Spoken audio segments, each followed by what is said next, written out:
Ruskí vojaci boli neporiadni, ale voňavky im u nás nechýbali. V maďarskej Rajke majú v krčme barackovicu aj borovičku. V košickej električke bola dnes poriadna zábava aj s muzikou.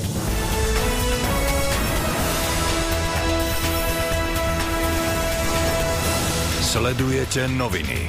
Hlavnú spravodajskú reláciu televízie JOJ. Dobrý večer, bolo 7:30, sledujete hlavné spravodajstvo. Vítajte pri novinách, dobrý večer.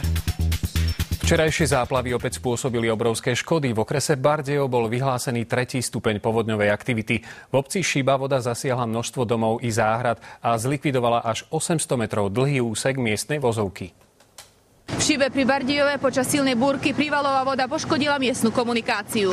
Za pol hodiny stúpla voda zhruba nejakých meter a pol. Vodný živel zničil asi 800 metrov obecnej komunikácie. Tieto dielmy tu hore všetko sú odpísané od sveta. Narobilo také veľké škody, hlavne na majetku obcí. Ťažkými mechanizmami sa snažili cestu sprejazniť. Potrebujeme, že by sa dostali autami, po prípade, že by sa mohla dostať či zachránka, lebo sa môže hocičo a nastáva noc. Ľudia do neskorých nočných hodín odstraňovali naplaveniny z dvorov. Išla veľká voda dole celou dedinou a všetko išlo tu na záhrady.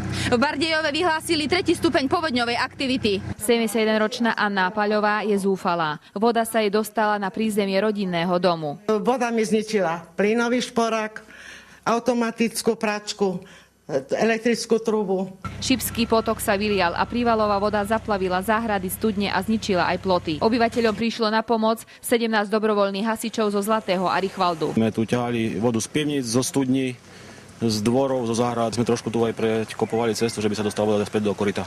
Ľudia hovoria, že k takýmto škodám by nemuselo dôjsť, keby zregulovali potok. Peniaze, ktoré tu dávali za tie kamene, za tie povozy, toto už by boli urobili 3-krát reguláciu vody. Tento potok by mali regulovať, aby sme normálne žili a nemali stres zo zatopenia.